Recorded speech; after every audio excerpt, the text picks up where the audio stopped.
Hello student, good morning. How are you? I hope कि आप सब ठीक होंगे। स्टूडेंट, आज हम बात करेंगे नेगेटिव एंड रेडिकल के बारे में। इसमें आप देख रहे हैं कि इसमें नेगेटिव एंड रेडिकल लिखा गया है -1, -2, -3, -4। ये बताया गया, ये चार्जेस हैं। ठीक है, जैसे इससे पहले हम वीडियो में देख चुके हैं पॉजिटिव एंड रेडिकल के बारे में। यहाँ हम पढ़ेंगे नेगेटिव एंड रेडिकल के बारे में। यहाँ आप देख रहे हैं -1, -2, -3, -4 ये दिए गए हैं। ठीक है, अब हम एक एक को पढ़ेंगे और इसको समझेंगे। सबसे पहला -1 है। -1 चार्ज वाले कौन कौन से होते हैं? इसमें 21 एलिमेंट रखे गए हैं। सबसे पहला है हाइड्राइड आयन, इसको हम हमेशा H- से लिखते हैं। ध्यान रखिएगा कि जो पॉजिटिव आयन रेडिकल था वहाँ पर H पर प्लस था। ठीक है, इसलिए उसको प्रोटॉन भी कहा जाता है और उसको हाइड्रोजन भी कहा जाता है। ठीक है, अब यहाँ पर दूसरे नंबर पे है क्लोराइड, तीसरे नंबर पे है ब्रोमाइड। ब्रोमाइड का जो यहाँ सिंबल है वो क्या है? Br-। इसी प्रकार से आयोडाइड को I- से लिखते हैं, फ्लोराइड को F- से लिखते हैं, या हम कह सकते हैं निगेटिव आयन भी लिख सकते हैं या कह सकते हैं।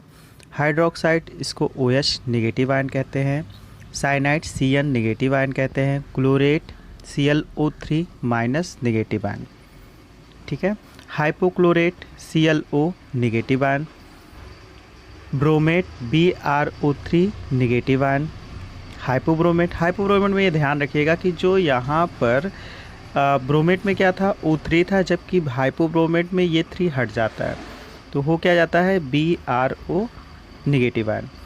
नेक्स्ट है 12वें नंबर पे iodate, IO3 negative ion. Hypo iodate IO negative ion. Nitrate, हमेशा बच्चे नाइट्राइट और नाइट्रेट में कंफ्यूज होते हैं।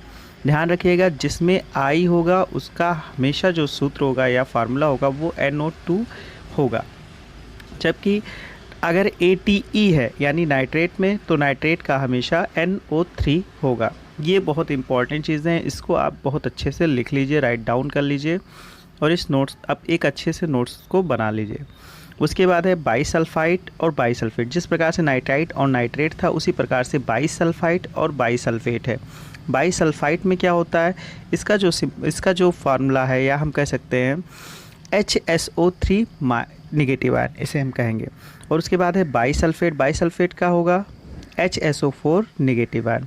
उसके बाद है बाईकार्बोनेट का जो फार्मूला होगा वो HCO3 निगेटिव आयन। उसके बाद है एसीटेट का CH3COO निगेटिव आयन होगा। ध्यान रखिए, इसी के साथ H यानी पॉजिटिव आयन का एक एलिमेंट जुड़ जाता है और ये एसीटेट किस में कन्वर्ट हो जाता है? एसिटिक एसिड में कन्वर्ट हो जाता है।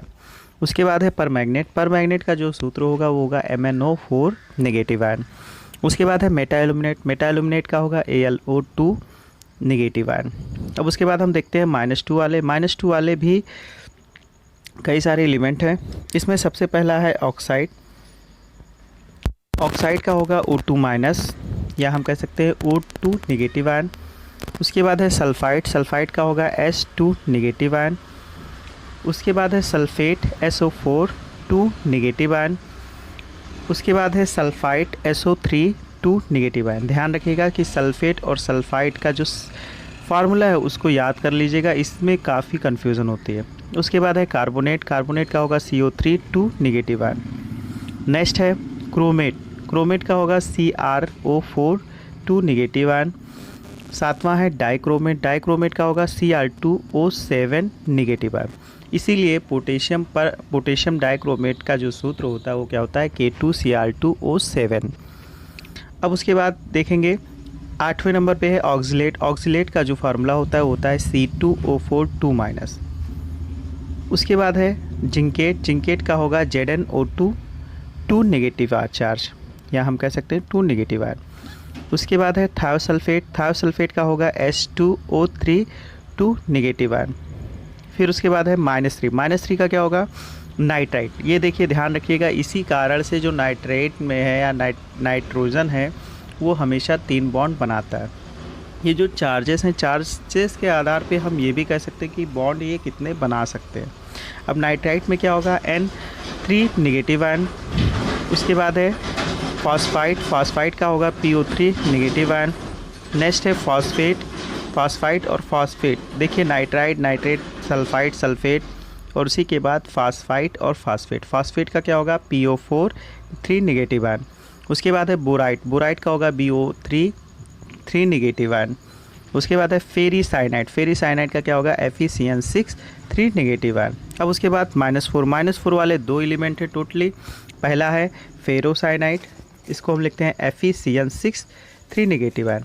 जबकि फेरीसाइनाइड में क्या था, उसमें 3 नेगेटिव आयन थे, जबकि जो फेरोसाइनाइड है उसमें -4 नेगेटिव आयन है। अब वहीं पर कार्बन की बात करें तो कार्बन जो है 4 इलेक्ट्रॉन को त्याग करके ये कार्बाइड बना लेता है।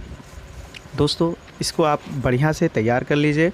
और अगर आपको केमिस्ट्री अच्छे से जाननी है तो सबसे पहले पॉजिटिव आयन रेडिकल रट लीजिए और नेगेटिव आयन रेडिकल रट लीजिए। इसको रटने के बाद ही आप केमिस्ट्री को पढ़ना शुरू करें, तब आपको केमिस्ट्री अच्छे से आएगी।